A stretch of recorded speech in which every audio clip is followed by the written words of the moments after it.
up like we're rolling. Got you folding on my skin. Take your chance, this is it. Oh, nah, nah.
So, here we go then, down to the California coast.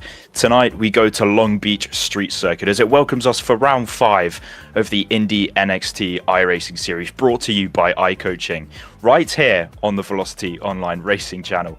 Concrete walls, unforgiving corners, and absolutely zero margin for error on this track.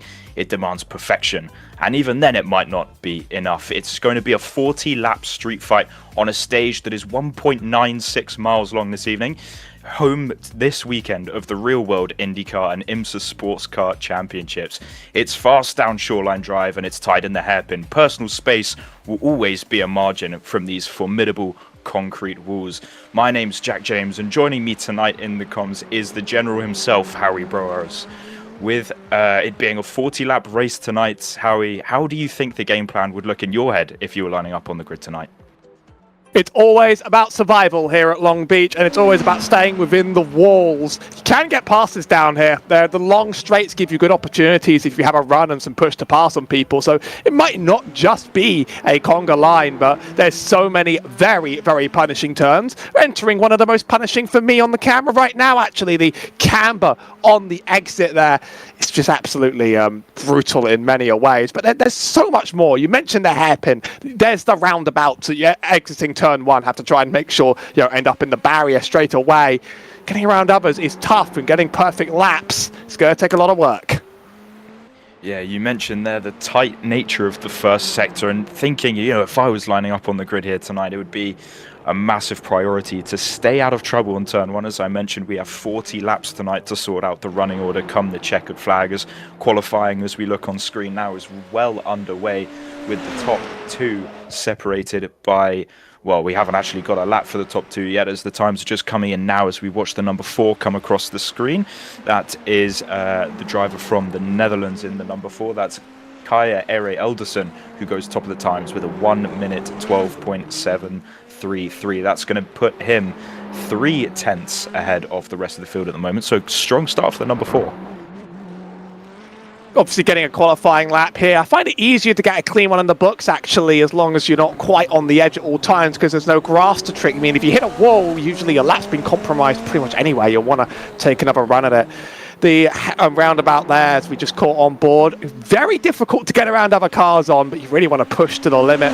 These cars obviously as loose as they get as well throughout corner exits. You don't want to put down too much power, but when there's huge straights like past the aquarium, you do sort of want to push as hard as you can and hope that you don't end up on the wrong side of it. Here's low power through the hairpin, probably the tightest you'll turn a corner on this entire schedule. Try going double file through that on the pace lap before we do a long run down the start finish. Two very, very long wide straights here, so I think there's opportunities for action if the field makes it out of turn one.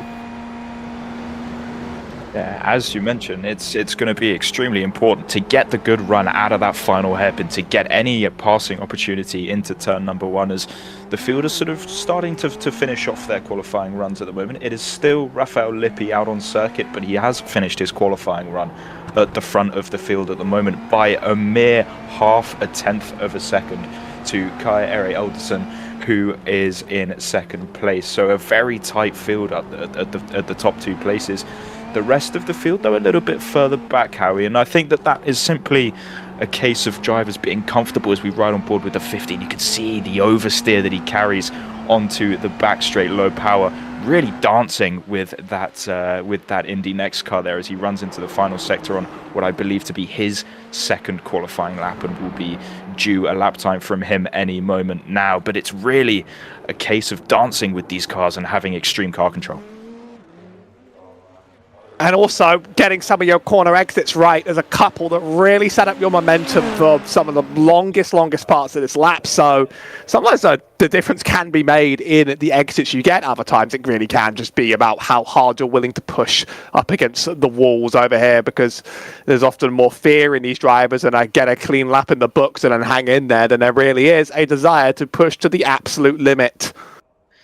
Yeah, talking about rear grip on corner exits, the air temp and the track temperature at the moment is really not playing into the driver's hands. We've got an air temp of 25 degrees, which isn't too bad at all. Humidity of 31%, but look at that, track temperature of 42 degrees. That's going to be very, very nasty on those rear tyres come the end of a stint. So tyre management, especially on that rear axle, could pay an absolute dividends come later in this race, especially when you've got next to zero runoff and you're rubbing your sidewalls against the concrete wall 90% of the time. As we look at the number 17 there, I believe that is, who is that? That is Robert Ridgway that is making his way into Sector 3, and I do believe that is actually our championship leader throughout this iRacing Indy NXT series. Ridgway currently leading the way by, if I just get these championship standings up on my screen, bear with me 1 second. He has a pretty decent lead, I believe, over Jarrett Curry, which is the best part of 200 points. So yeah, that is going to be a very big championship lead there for the number 17. He should be holding his head rather high coming into this one with a lot of confidence, Howie. Shout out to the fact that we have two Ridgeways here today, by the way, a Robert Ridgway in the 1 and a Matthew Ridgway in the 3. And if they end up battling each other side by side, we'll have to work out quite how to make the most of that whole situation, I think, between ourselves on the track. Still a couple who haven't had a qualifying time. Dylan Gilles, Ivan Danchev just failed to get really one off the line. Same with Roberto Sobrado Major. We haven't really seen much of either. I believe this is going to be a 19-car split when all is said and done. And, I mean, there's quite a big gap in some of these times on the board. It really speaks to how confident some are rather than others around here.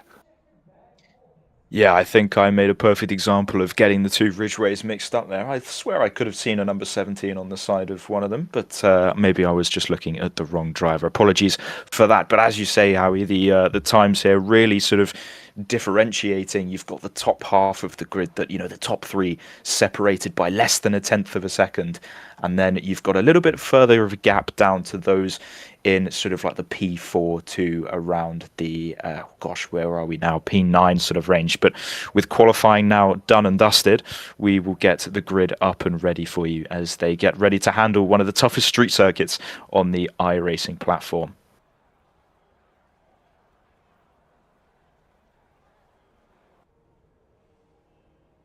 Before we're going to do that, we're just going to have a little bit of a look at what's to come up on the Velocity Online Racing channel. Right here, you can catch Laguna Seca, which is going to be the VOR IndyCar series. That will be on the 25th of the 4th, which is going to be Central European time, remember? That is going to start at 8 p.m, followed by another VOR covered event, which is going to be the Indy NXT series. That's going to be on the 2nd of May at Iowa Speedway, once again at 8 o'clock Central European time.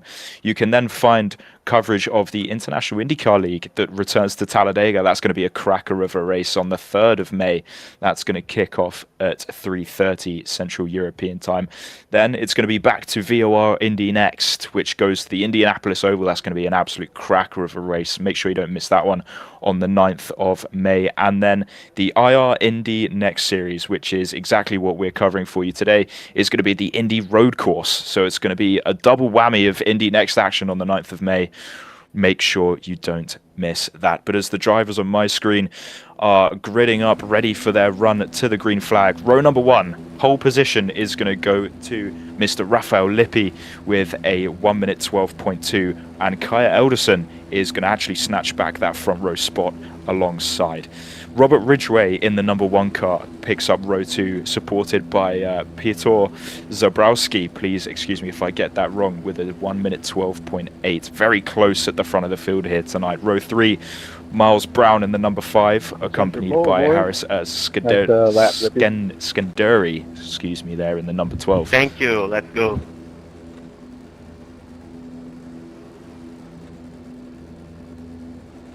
As we head to row number 4, it's going to be Zach Purcell from the Isle of Man alongside Matthias Marcamini. A familiar face, I believe, in the Velocity Online Racing channel. He lines up in the number 7 on row number 4. Well, hopefully we'll behave ourselves. No promises. Moving to row number 5, we've got Jason Low Power, a man that we rode on board with briefly in qualifying to give us a perfect view of how tough it is to get a Indy NXT car hustled around this incredible Long Beach circuit in qualifying trim. Alongside him is the number 8 of Cesar Quejas from Argentina. 1 minute 13.5, very close between those two, only 0.2 of a second. Row number 6 is, funny enough, the number 6, David Clennon, and Shane Hungford is in the number 11 alongside him. Row number 7, Niji Camargo and Bill Walker in the 14 and 13 respectively. Row number 8 is going to be the pole of Michael Hondersiak with Matthew Ridgway in the number 3 without a qualifying time, but towards the rear end of this one, potentially a little bit of a mistake and more non-qualifiers. Dylan Gilles, Ivan Danchev, and then I believe that will be rounding out the grid in row number 10, all by his lonesome, Roberto Mijata. So, as the pace car peels off into the pit lane, Harry, we're going to have 40 laps of uninterrupted IndyCar racing. They're going to roll anonymously to the start and the green flag, but it's going to be an early start from our leader, Rafael Lippi, choosing to go early and gets the jump ahead of the rest of the field as they file down into turn number 1. You see the number 4 on the 17 there, looking to go side by side. They need to be careful here as they file in. That corner on the outside gets incredibly close, and it all looks well and dandy for now. I don't see too much contact throughout the field, and it looks to be everyone sort of playing by the rules, Harry. That was always the big fear, that section of the track was going to be a tremendous problem. I mean, we've seen some of the best iRacing IndyCar drivers just this year wipe out down there. That's a pretty good clean run though, and that's going to set up the rest of this race excellently. Now, this section of the track right here is going to be difficult to pass, but if you get yourself a good exit through this turn, you've got a big run down the straight where you're pushed to pass potentially down the line. It's going to be limited throughout this race. You're going to have very few chances, but the laps are short and they're going to fly by pretty much single file for now. Seems to be a relatively clean start. As you said, that push to pass is going to be absolutely vital come the longer stages in this race. You're going to have some guys that are going to be a little bit too eager on the button as we ride on board there, looking at the number 18 from the view of the number 12. That was a very, very close run into the final hairpin. Almost contact there between Skenduri and Zabrowski in front. That's going to be a close fight. It's going to resume into turn number 1, I believe. He goes defensive, but to the inside goes the number 12. He's going to dive up the inside, going to think better of it and let the 18 keep the place. I mean, it's very easy to go horribly wide on that turn and do something very bad into the tyre barrier. It sticks right out against the wall, and I expect somebody will be making it at that point. You can sort of make the dive, but as you see, it's quite hard to actually finish the job on the other side without risking too much trouble. Big bumps and a little curb on the way out as well. There's a chase on board with Scandari though, looking for P5. All about how much of this turn you cut. That's an excellent exit, but he's held up just a bit by Zabrowski, I think. Wants to check up, but here he comes through, using push to pass, getting this one done. There was a lot of bravery in getting that move set up. He actually isn't fast enough to get alongside and clear on the exit. You might just have to try again. It looks like that number 12, it may just be from where I'm sitting, but it looks like that number 12 is not quite as confident on the brakes as he needs to be, as he gets very sideways out of the final corner to get that move done on the number 18 in front of him. Obviously making the mistake with the beautiful run into the final sector, but not quite having that confidence so early on, potentially still worried about tyre pressures, tyre temperatures, but I think it's only a matter of time before Scandari gets past Zabrowski there in the number 18. Very fighting their way through. tight around the roundabout. Look at Lippy getting away with it though. He's miles ahead, isn't he? Almost a second clear now of the number 1 Ridgeway. I think that, sorry, not Ridgeway, Elderson. Ridgeway and Elderson are very close behind, sort of potentially getting caught up a little bit too much at the start in their own affairs, allowing Lippy there in the number 2 to really build a gap. But you can see Ridgeway there really sliding towards the concrete wall. And then further back down the field, you see Zabrowski a little bit more cautious this time on to the back straight, potentially trying to avoid the mistake that crept in there in the fed-up liveried spin-off FedEx car. I think that's quite original, don't you think? That's quite one of the more funny liveries I've seen recently here on iRacing. I mean, that typically is the FedEx experience from my time. Very wide into the final hairpin. I think it's just going to get past every time you touch the marbles around there. Now Peter Zaborski trying to, I think he's made up a decent gap now. You're always potentially under threat down some of these straights. There's always a chance that something comes your way. So we have a pit stop here for Camargo. I believe that must be as a result of some kind of damage to the car. You wouldn't want to willingly stop just quite like this, especially this early on in the race. We're not quite sure about the fuel limits, although this is a track that is notoriously easy to fuel save on and get a lot out of a tank in. Yeah, I think that trip down pit road could have potentially been for a little bit of damage. I know that on some of these cars it's very, very hit and miss, where you'll make contact with some of these walls and maybe you'll get a meatball black and orange, but I haven't seen anything pop up on my timing screen, so potentially that could have been a hardware issue there for him. Unfortunately, that would put him miles behind the pack. As we look now at David Clennon in the P11 position, back to Peter Zaborski. He's sort of creating a little bit of a train behind him, isn't he? With Scandari, Marcamini, low power, Pushel behind as well, potentially getting involved in a couple laps time at this pace, but they're really sort of dropping behind that top 4. And I think as we see the number 11 come out of the pit lane, that's Hungerford, he needs to stay well clear of these drivers coming out. Hopefully he doesn't get too much in the way of those behind, and it seems as though everyone has sort of kept their gap perfectly fine. As we look now at Shane Hungerford coming out the pits very briefly, and now we're back on board with Zabrowski, and you can see how much more curb Scandari behind us is able to take over that curb there. That can be extremely difficult to take, especially in a single-seater like these, and especially also in the prototypes that will be racing here in the real world this weekend. Those curbs there can upset a more stiffly sprung Aero platform car, much more than those GT cars that you may see being able to completely eat these curbs and be able to almost act as if they're not there, as we still ride on board with the rear wing. Look at this. This is an incredible shot of the number 12 chasing down that number 18, and he's sort of buying his time here, Howie. I don't know whether there's going to be a little bit of fuel saving going on here. As we said, we're not sure about pit strategy, but maybe this is a little bit strategic here from the number 12.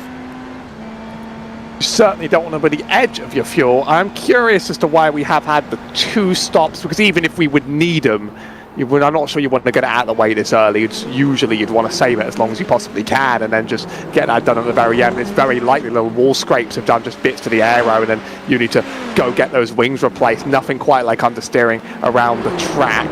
Zabrowski's getting threatened now, but really getting a past here is about taking your time and waiting for those straights and hoping that you get a good setup into them. I think there's no point trying to force the issue somewhere stupid, but unlike the likes of Monaco, you get your chances when you're faster through. Here, one more time, a little bit loose on exit for the 12, I think is going to slow down his chance though. He's not going to use the push to pass, making an attempt.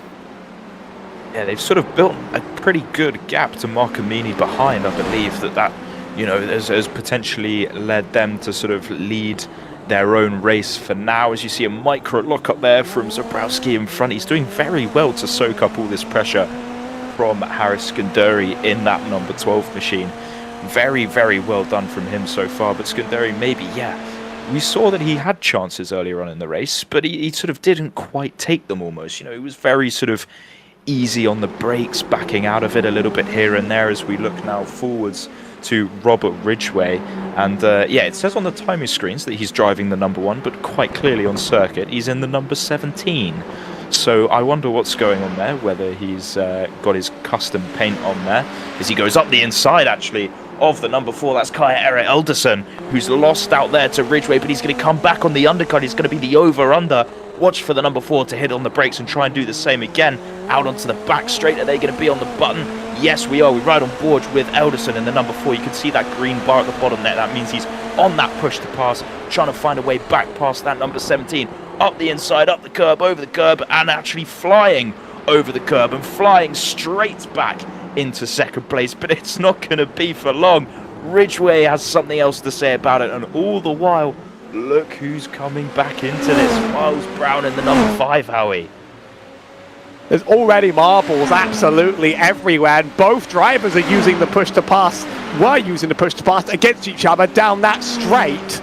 Still the run was made. That time's going to be limited. We're going to have to keep an eye on it by the end of the race to see how much of it the drivers are burning through. Love to see some elbows out aggression on a street circuit though. This is easily one of my favourite tracks in all of iRacing. You mentioned bringing prototypes around there. That's about the one time I usually pass. But huge bump on that difficult curb. It's the one you've been talking about, and that's going to cause the car to really jump. The suspension does not like that. What a save, though, from the number 4. Elderson displaying their incredible car control there. Back out onto the little short chute between... Oh, and it's actually a spin into the wall! What a save there from Miles Brown to avoid the spinning number 4. It looks like Elderson doesn't have too much damage. Please watch out. Oh, no contact with the number 11. Oh, dear, and they're still piling in. There's a little bit of contact there. I believe that was with David Clennon potentially losing a bit of his front wing. And I believe that could have centered from that curb stripe that you mentioned and pointed out there, how he may be sending those rear surface temps a little bit too high. I often like to complain and get really angry about rejoins, but to be fair, in this case around here, it is basically impossible to rejoin the circuit. Skanduri had a nice escape from that situation, but others weren't quite so lucky in their run. Don't think he's able to get past the 18 car down this straight though, as the most of the incident just kicks off behind is Elderson. It's a bad slide. It's another tricky corner that can throw you off balance because you have to carry so much speed into it. And at that point, just you edge forwards just a little bit wrong. And I mean, how else are you going to get back? I guess you just have to tow in that situation. It's sucky to be on every side of it. You other cars don't always quite know how they're going to respond to it. It's unfortunate. Back to live pictures. We're still looking for this P4. I think we're seeing patience now, but you know, we're quarter of the way through the race. There's time to make the strike. Yeah, he's just biding his time. He's being really patient, isn't he, there in the number 12 machine? But he's getting very, very close. And I think, Harry, he's got the pace to make the move if he wanted to. I think the confidence probably isn't quite there. But going back to a very unfortunate incident there with the two fighting over P3, I think that was in the end. But it's so difficult. Obviously, as a driver, when you're in the race, you have your relative that comes up on your black box in iRacing, which tells you the live gap between cars coming up behind you and those in front. But when you've got a massive, white concrete wall in the way, it's very difficult to pick your moment to spin the car around. Obviously, you want to do it as soon as possible because you're just giving away free time at that point. But then it's also, as you pointed out, almost better to tow in those situations. Even if your car may seem undamaged, it obviously takes for you to drive a little bit and drive in a straight line to work out whether it actually still does work, as the 12 pokes a nose at the 18 into the very same corner where we had a lot of drama a lap ago. And that number 12 is really, he has the pace, Howie. I don't understand why, he doesn't sort of lick the stamp and send it. Maybe he just doesn't want to ruin his race, and he respects the 18 a little bit too much and might want to put on a good show for us. Push to pass is really limited around here, and I reckon he's just sort of thinking like, I'm going to have up to another 30 chances to make this, so let's save it for the perfect time. I mean, that's a lot of tries around there. Both drivers about the same amount on the board, but also, you want to bait the driver in front into maybe using some more than you. It might all add up by the end of this race. I think this, unlike the last race I worked on, Barber, is one where the push to pass is going to be a game changer with regards to who has it and when. And I think at the moment, honestly, just putting Zabrowski under threat constantly and telling him that if you make a mistake, I'll be for you, is probably the right play in all the circumstances. There's enough time and enough risk that it will come to you in time. Could be a little bit like that. Poor exit for Zabrowski ahead. This could set up well if this is cut well. It's a good run.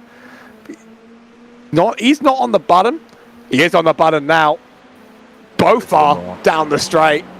And that's where you're not quite going to get purchased, I think, when both drivers are on it. Yeah, it's especially difficult into the final section there, because obviously you have the massive curb that's going to flick the car and make it do wheelies and all sorts of unwanted stuff into that right-hander. And you really need to be committed and almost have a bit more of an overlap than we did going into there. But, I mean, the 18, Zabrowski, is doing an incredible job, as I mentioned earlier, soaking up all the pressure, although we did see two minor mistakes there. He had the intention and feeling that he needed to go defensive out of the fountain one lap ago, and I think that sort of then made him race in his mirrors for the next couple of corners, and that's when the mistakes sort of compounded themselves. But they have lapped traffic, I believe, in front, which gets out of the way as quickly as possible. That was Danshif in the number 16, and contact with the wall actually further behind. I believe that was Mark Amini having a little encounter with the wall, as the 18 again finds himself under threat, and the 12's going to make the dive up the inside, gets the place before the apex. Zabrowski gives him more than enough room, and Scuderi in the number 12 after 12 laps of asking. Funny enough, that, isn't it? The 12 gets his way and gets his place. Very well earned 4th place for Scuderi. Now he just needs to focus on the track in front of him, not on his mirrors behind him, and we can see now whether he can build the gap or whether he's going to fall back into the clutches of Zabrowski behind. I get the feeling that he's going to be able to run away well, and he may just be the faster over every lap. There's been a car in the way every time, but now might be his chance to make a good dash for it.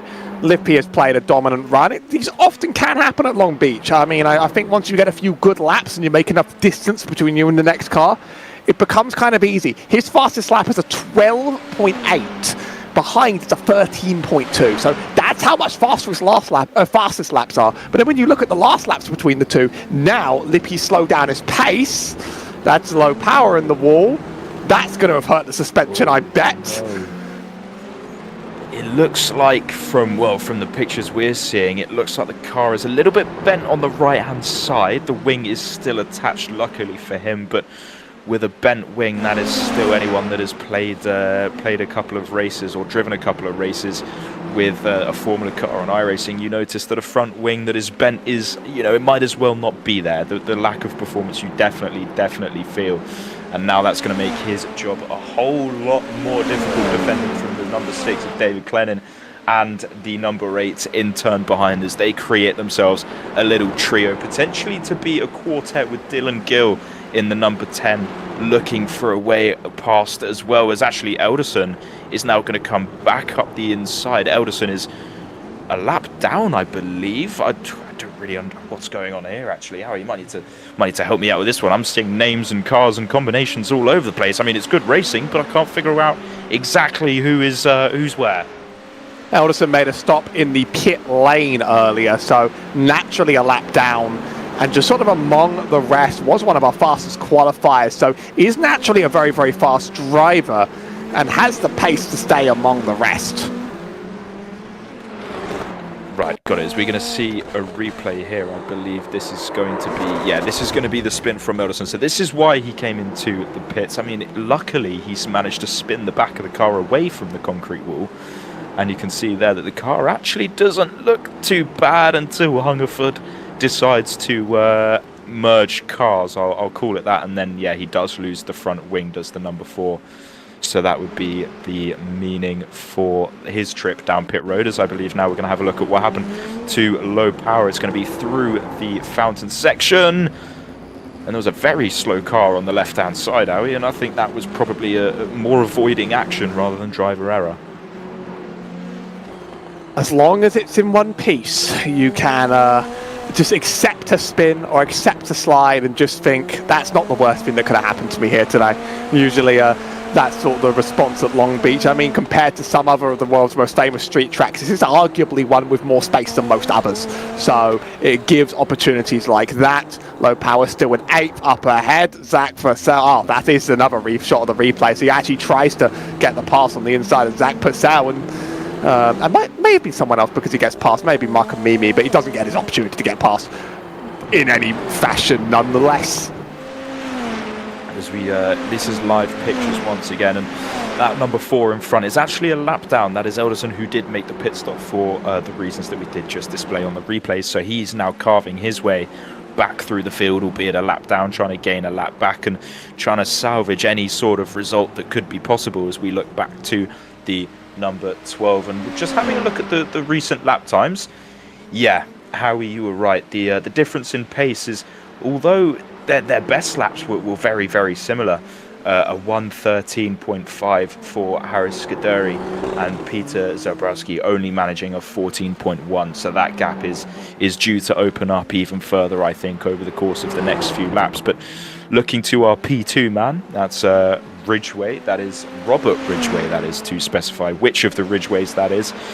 In second place, 6 seconds behind Lippy in the lead, and still in turn about 4 or 5 seconds ahead of Miles Brown in the number 5. The top 2 really not getting too much screen time today because, you know, they're sort of so far out in the distance. Real display of talent, especially around a street circuit where I believe the best drivers really come to the top.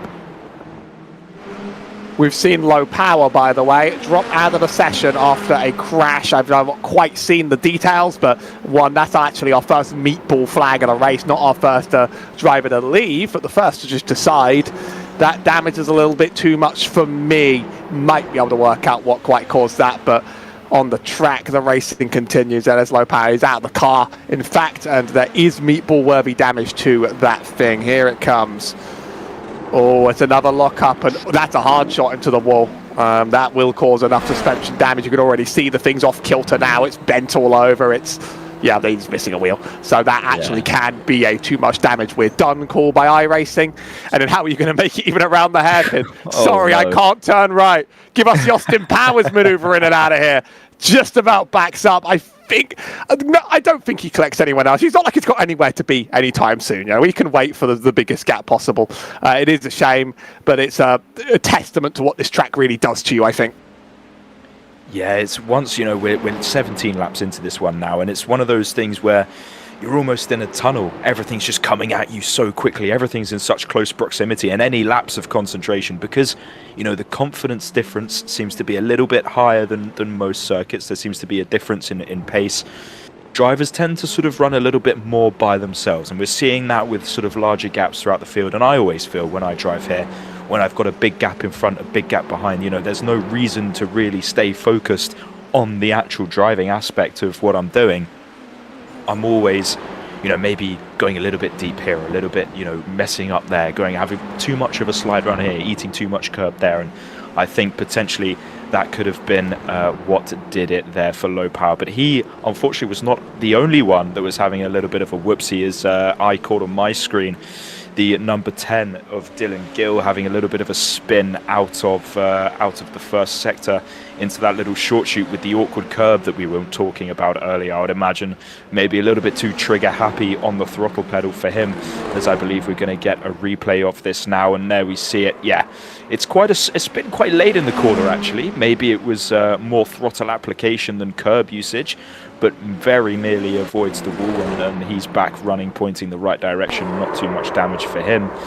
Locking down the car, that's probably the best thing you can do, Howie, isn't it, in a single-seater? You can't really do that in what I'm used to with all ABS and everything, so you sort of have to accept the spin, but good... Whoa! Victim in the roundabout.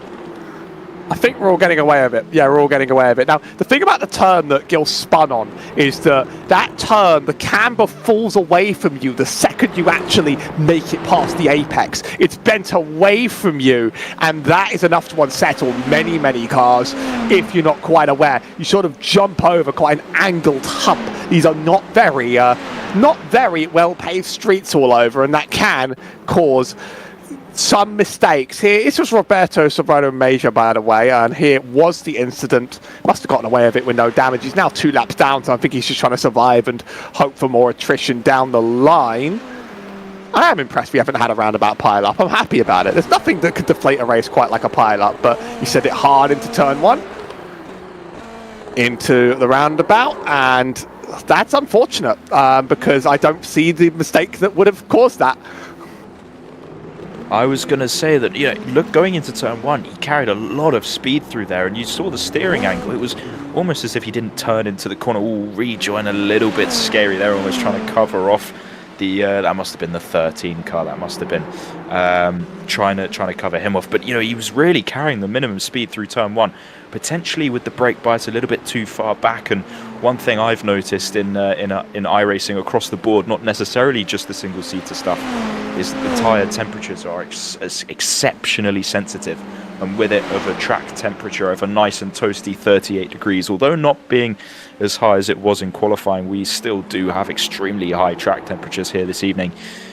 So it was always going to be that sort of thing where, you know, you need to manage the tyre temperatures, and unfortunately a little slip up meant that he found himself facing the wrong way. But if you want to make sure you're not facing the wrong way as much as possible, like I would definitely like to keep it that way myself, a beautiful way you can do that is with today's sponsor. Of course, this race here at Long Beach is brought to you by iCoaching.co, whose high-level setups and personalized coaching programs are built to take your iRating and race consistency to the next level, and promise you it will be consistent and way more useful than anything else, especially when you're at a track like Long Beach. So you can get your setups for this series as well as the iRacing IndyCar series by visiting iCoaching.co online. That's not .com but .co. I promise you that's not a typo, but I just wanted to clarify that for you. But a season-long supporting partner of the iRacing Indy NXT series, iCoaching, I promise you will be an... Oh my gosh, Howie, we need to cut away from the sponsory, because that's the leader that has found himself parked on the apex just after the fountain, the number 2, Rafael Lippi. An incredible lead has seemed to have just been sapped up and vanished from underneath him. Ridgeway now takes the lead. We're going to get an instant replay of this. We're going to follow the number 2 car down the front straight. All looks well and tidy at the moment. Oh, can happen to anyone, can't it? Can happen to even the best. Okay. Oh, is it going to be the same time, same place? No. Oh, no, that's no good.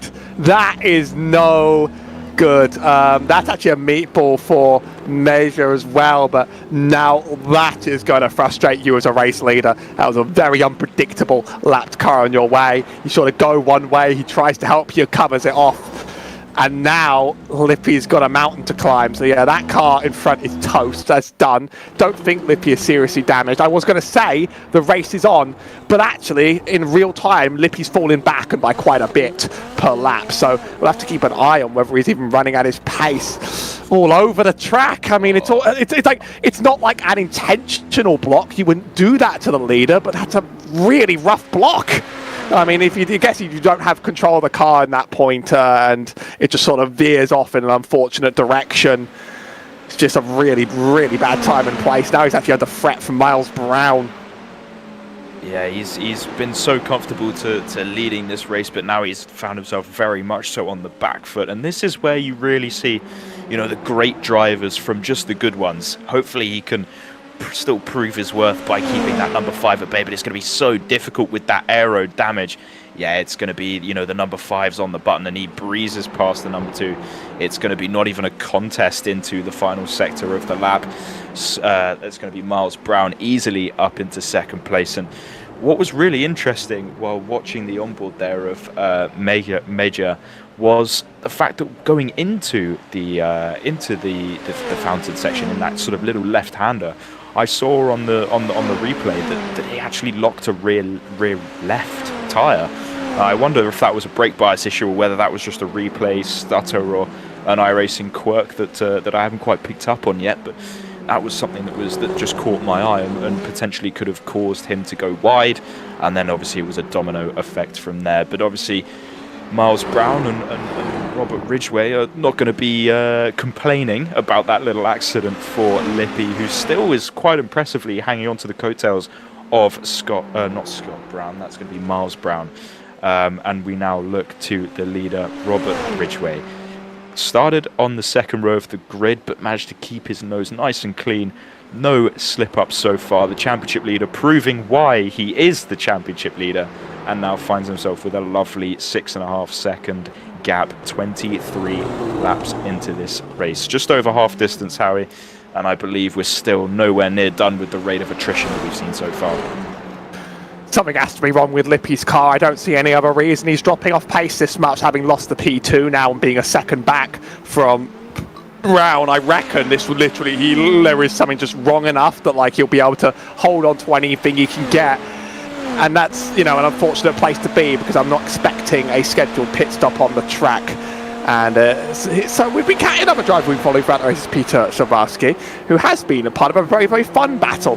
He's not completely out of the chance to attack this 12 car here. I don't think it's quite on the board this second, but if he's going to chip away at him at multiple laps, and their last laps a little bit faster, just a little bit, their best laps very, very, very close to each other too. These are two evenly matched drivers, but sometimes it's the little mistakes that bring the gaps together. We've seen the big mistakes, we've seen the big incidents. Sometimes it's the small slides that we're not able to catch in real time, but eat away half a second, all of a sudden it's back on. I think I love seeing a battle this close at Long Beach. There were actually sort of a few worries, few fears coming in that like sometimes a race at Long Beach is wrapped up on lap 1, whether or not there's a horrible pile up into turn 1. Like that either happens or it doesn't, and then the rest of the race is easy and boring and simple. We've seen battling and racing up and down the field here today, and some, you know, it's not just like a driver following and not getting their chance. It is drivers taking those chances when they come. For example, Michael Henzer-Isaac, I think, will be making an attack on Dylan Gilles up ahead anytime soon. I was just going to point this one out to our broadcast director, Julian, in the background, but he's on the ball with this one and picked this battle up at the perfect time. I've just been watching these two for the last few laps. Just by myself on my second screen here, and these two have really sort of been G'ing each other up, trying to suss each other out. The number 19 of Henzer-Isaac is really sort of looking a little bit racy, and Dylan Gilles still trying to recover a little bit after his unfortunate spin that he had a good few laps ago. But yeah, I was expecting, you know, switching back to the 12 and the 18, I really thought that Skanduri would really, a little bit of a lock up there for Gilles. He manages to get the exit though, and actually pulls away quite a lot on the exit. He manages to open up the corner quite lovely, but now he's going to be a victim of the slipstream as the number 19 is going to wind up the gears, wind up the power, and wind up a beautiful overtake lining up to the inside line into turn number 1, and he's actually going to get the move done. And is he going to clear him before the apex. Oh, it might as well be, but very, very, very cautious with the amount of room that was given there to the number 10. But it will be a change of position and a +1 for Michael Hendersak, who's up 5 so far this race. Started 15th, up to 11th, which will now be changed to 10th because obviously he just got past Dylan Gilles. But it's really nice to see drivers giving each other, you know, potentially in that scenario a little bit too much room, but it's, I think, a lot better than, you know, shoving people into a wall and then ruining races, and then before you know it we have about 5 cars on the lead lap. But we switch back now to the number 18, which I thought would have a little bit of a bigger gap considering the pace difference that the number 12 had so early on in the race. I think a lot has changed over race distance, remarkably so. The track remains hot. It's really demanding on these tyres, and it's really tearing them down. It's I think over time it's starting to really wear down at these drivers, have an impact on them, and they're starting to think long run consistency.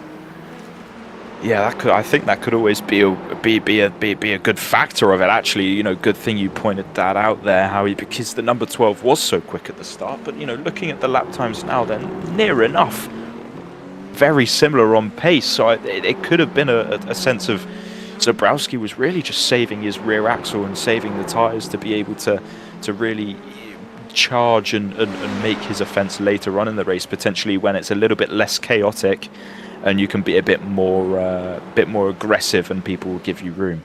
But looking back to the number 10 and number 19, they were a lot closer in the final sector when I looked a moment ago, but it seems that Hendersak has managed to get his head down a little bit more and open up that gap to Dylan Gilles in the car behind. But it seems as though with 14 to go, things have relaxed a little bit. So I'll take this opportunity to just put it out there and say that if you are enjoying today's stream and coverage of the International IndyCar Series, it would be an absolute honour.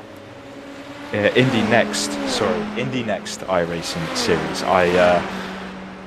I need to stop getting muddled up, don't I? But no, if you are enjoying Velocity Online Racing's coverage, it would be absolutely loved by everyone here at Velocity Online Racing if you would hit that subscribe button and smash the notifications and do all that amazing stuff, because as I'm sure you know, if you post YouTube videos yourself or content in general, gaining a following and traction is never easy. So any little bit helps, and it would be greatly appreciated by everyone here at Velocity Online Racing. And once again, that leads me on to say thank you to today's partner and today's sponsor of this race here at Long Beach, which is iCoaching.co, who are a fantastic setup provider for the iRacing IndyCar Series, as well as the Indy NXT cars. iCoaching's high-level setups and personalized coaching programs are built to take your iRating and race consistency to the next level. Get your setups from this series as well as the iRacing IndyCar Series by visiting them online at iCoaching.co, not .com but .co.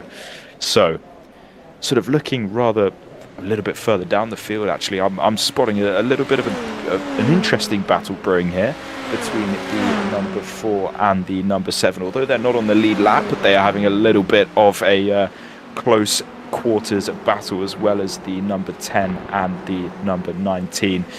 Although this isn't for position, this is just some good action that I spotted out on circuit.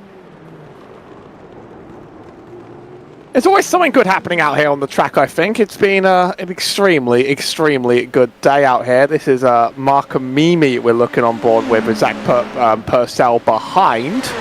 Markham Mimi actually uses a bit of a push to pass himself. Actually, I can't do the maths at all, and in fact, sometimes I've gotten those names wrong, and Julian can correct me in my head as to exactly who it is, because I've just embarrassed myself live on a broadcast. I'd look at those gaps on the side. That can't make sense. Oh, it's a lap car behind, of course. It's a lap car down. Yes, Elderson is on the chase. Whew, it all makes sense to me now. It all makes sense. Lock it in. Elderson's fast, and got very, very unfortunate in even ending up a lap down in the first place.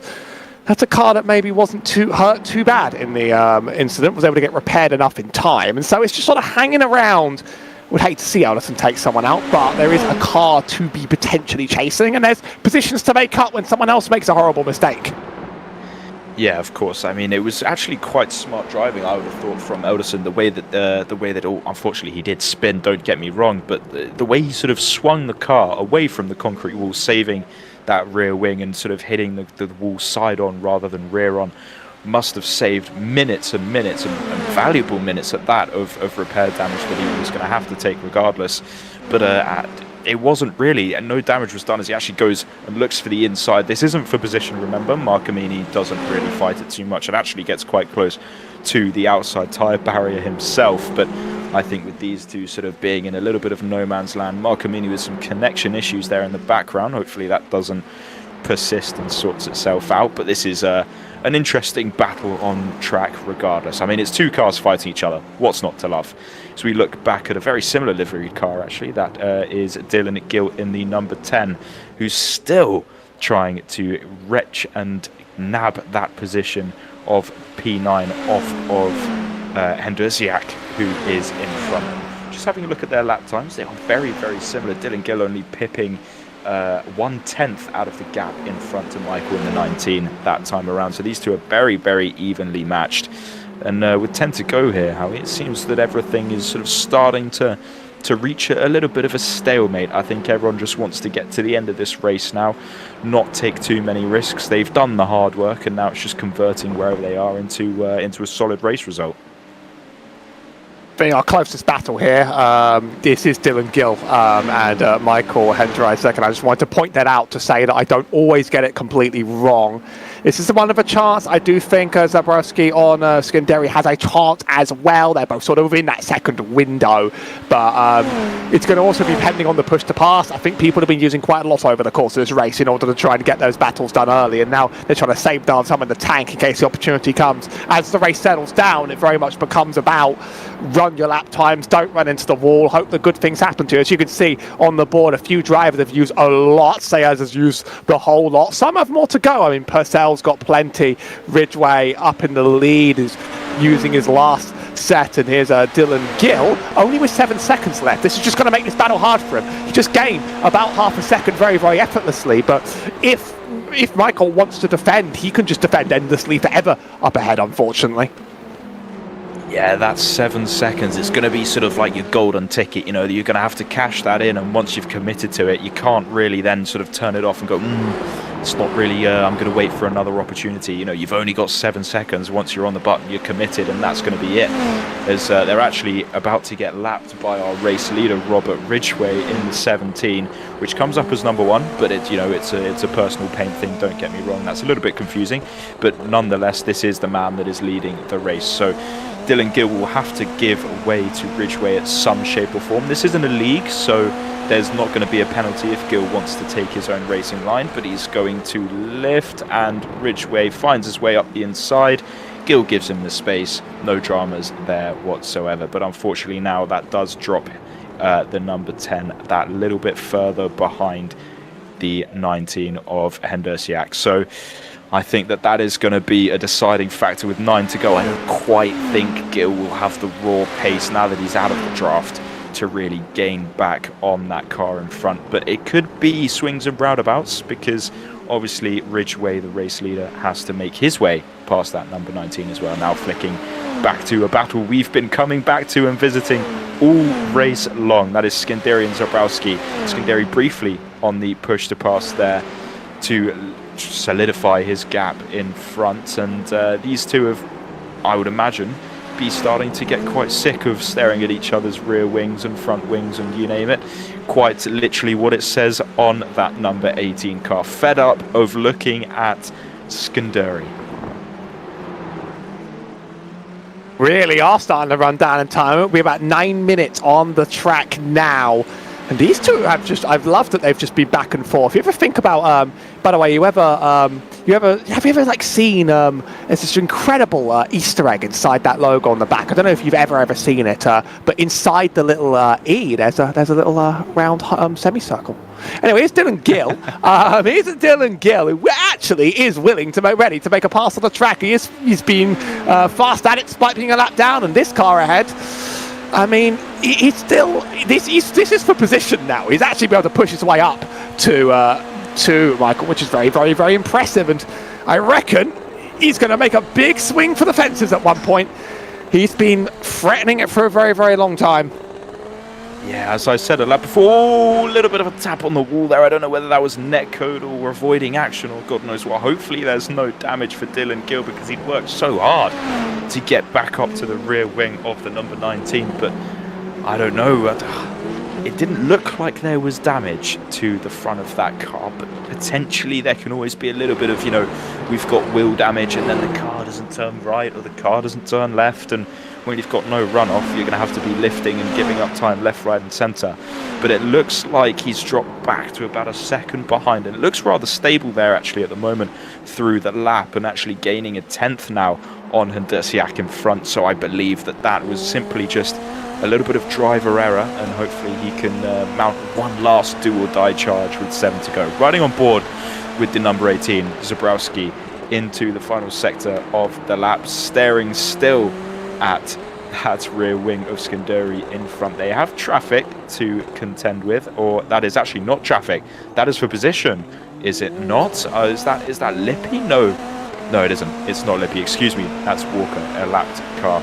So a false sense of excitement there from my end. Apologies for that, as Walker now lets them both past and resume battle down into turn number 1. Glad this has opened up back together for our entertainment on the track. Seems to be a lot of these cars getting a whole lot closer in time, and the lap traffic helping down the way. I do think though Skanderi's generally been the faster driver throughout the race, and it would take a mistake or a slide, the kind of which can happen over the course of this race, in order to sort of send him back. This will be for P4, so just off the top of the podium, but you can see he's taken very different lines here. Zabrowski wants every bit of it. We want the action too, of course, on the track. It's not quite opening up correctly though. I was just going to point out, yeah, the difference in the racing lines there between the two cars on our screens at the moment. You know, you had Skanderi in front going super, super wide and then cutting back over for the right-hander right at the last minute, whereas Zabrowski really preferring to keep it narrow off the corner and use the car's traction in a more linear fashion, which is a pure driving style aspect. I mean, you can produce the same lap times by doing either, really, as long as you know how to do it in the right manner, and it's proving, because these guys have been stuck together like super glue all race. So it's really going to now see which car has managed to play it in the right hands, and I think that Zabrowski has that little bit more straight line traction. I think he's looked after those rear tyres a little bit more, because you can see Skanderi sort of sliding about a little bit as we ride on board with that number 12 Ghost machine down into the middle sector of the lap. These is where you can sort of see the difference in the two lines. Look at that, so much wider in the number 12 here as we ride on board compared to the 18 behind. Both carrying a relatively similar line through the right hander onto the back straight, because simply, well, if you try and run a different line, you might find yourself grinding against a concrete wall, so and no one wants that. So it's sort of very, very funneled into the right direction, and one line especially, and you can see there even so, Skanderi likes to use a lot more of the racetrack compared to Zabrowski, and it seems to be working well for him at the moment, still ahead, albeit by the best part of 0.6 of a second. And I believe this is still the only, well, the closest battle that we really have on circuit at the moment as we ride on board with Elderson. And it was a race of what could have been, wasn't it, Howie?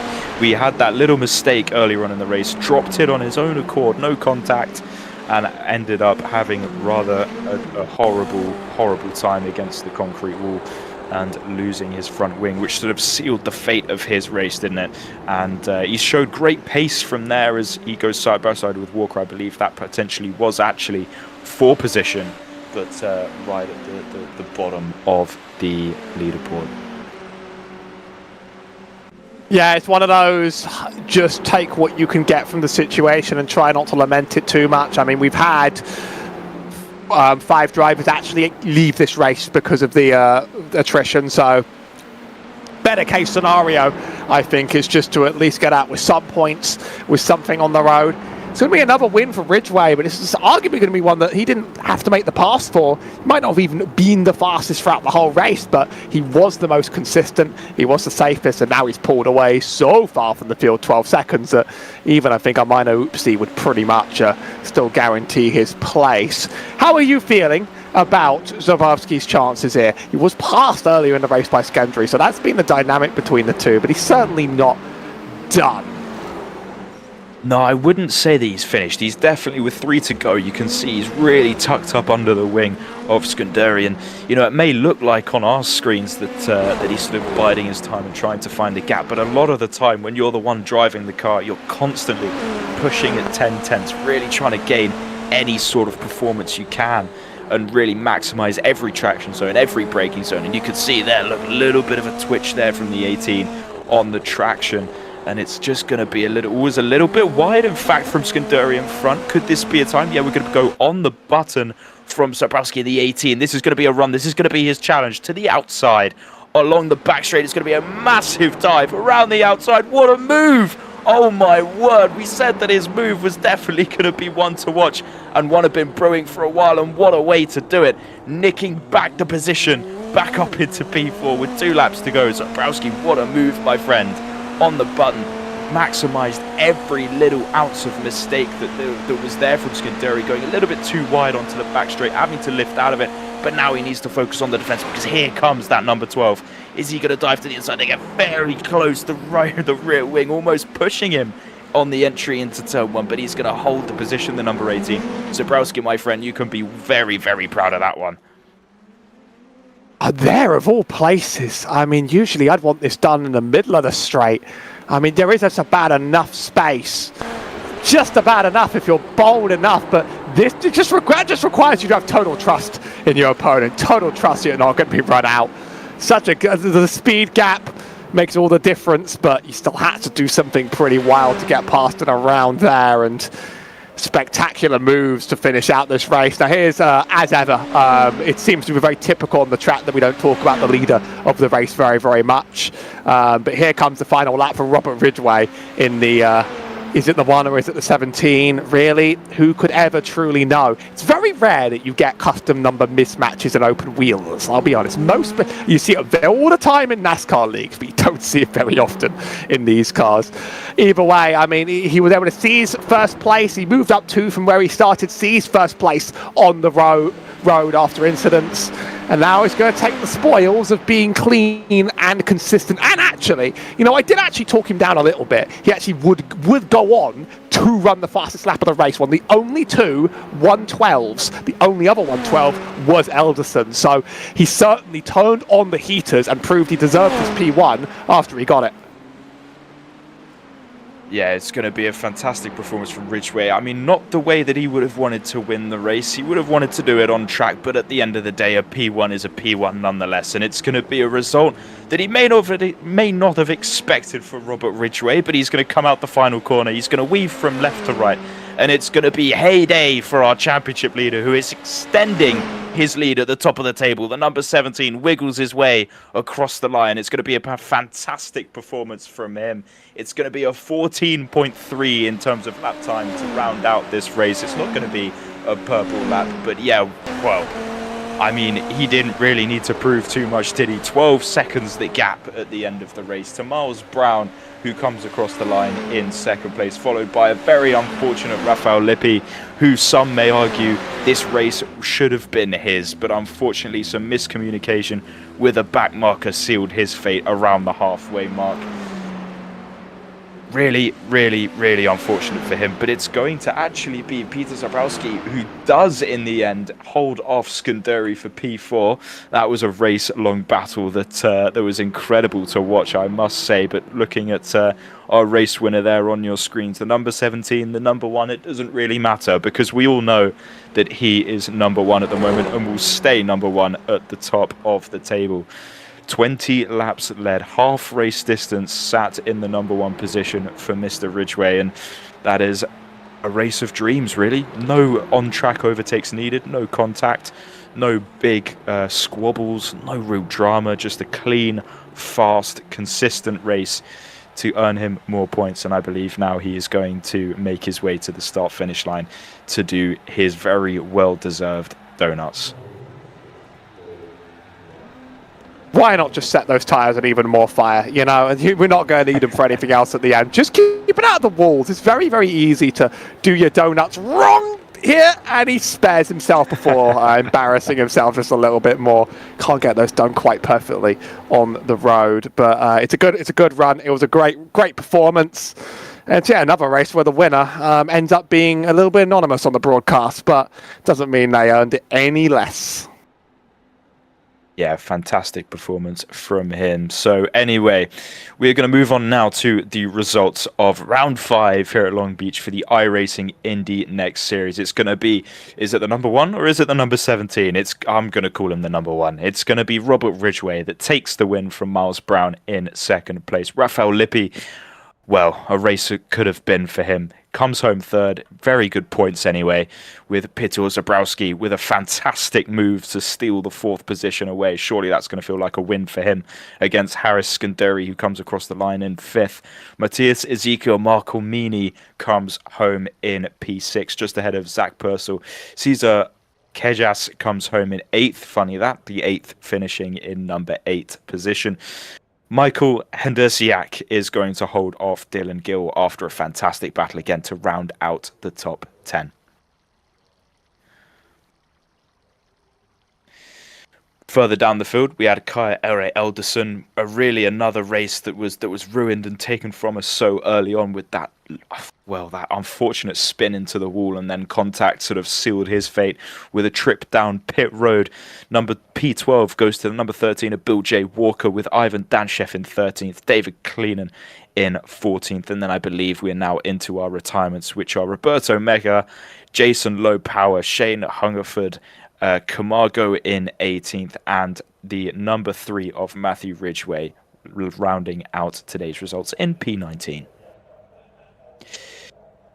Now that the race results and everything like that are out of the way, once again, I want to say a massive thank you to today's title sponsor of this Long Beach Round 5 race of the Indy NXT iRacing series, and that will be none other than iCoaching. You can find their setups online for this series, as well as the iRacing IndyCar series, by visiting them online at iCoaching.co. Their programs are built to take your iRating and race consistency to the next level, and trust me, they are worth it.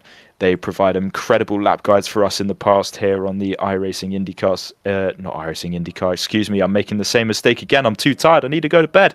It's the Indy NXT iRacing series. But away from that, I want to say a massive thank you to the ATVO Live Timing by App Engineering for providing us with incredible live timing and results for us today, as well as the Fox IndyCar overlay by Andrew Schultz. Production and camera direction by none other than Julian Altena. Car on boards and cameras by Julian once again. And track camera package by none other than iRacing. But next time out, you can catch us at the Indy Road Course, May 9th. It's going to be an entire day of Indy action. We have the Indy NXT cars on the oval and then on the road course as well. That's not going to be one to miss whatsoever. That's green flag 21:10. That's 9 Central Eastern Time, May the 9th, 2026. Get that one's in your diary. You're not going to want to miss that one. That's going to be a banger of a double header weekend for these guys. But not quite yet. Let's go back a little bit to Long Beach. Howie, how do you think that one went today? I'm happy it went well. I mean, it's very easy for a sort of Long Beach race to sometimes just go a little bit wrong and leave too many gaps in the field and leave us having to fill for 40 laps. But that was excellent throughout. There were some fantastic battles, some really good chases. It was a lot of fun, and I'm glad to be there for it all.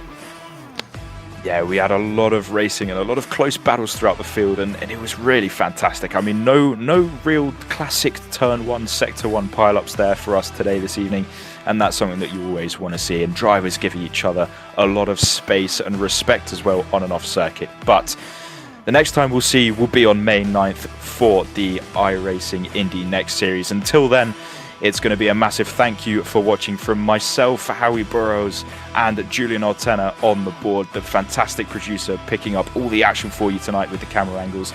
So until then, it's going to be have a fantastic evening. Have a good, what is it today? It's going to be a Saturday. Have a good rest of your weekend, and we'll see you very soon. Goodbye.